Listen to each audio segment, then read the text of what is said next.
Once you've got your hands on some beautiful matcha, the first thing to do is take about 2 grams of tea. That's 2 heaped matcha scoops.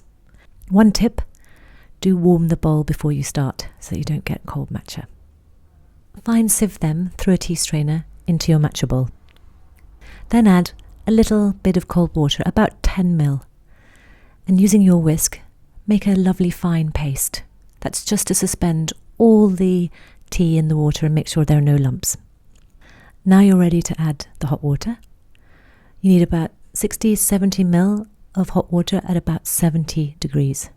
Pour that into your matcha bowl and then vigorously begin whisking in a sort of Z shape. It's best if you don't touch the bottom of the bowl if you can. And make very rapid movements. It won't take too long. You'll get a lovely suspension of bubbles. Slow down towards the end and then tap the matcha whisk on the side of the bowl to remove the residue. And you're ready to drink straight from the bowl.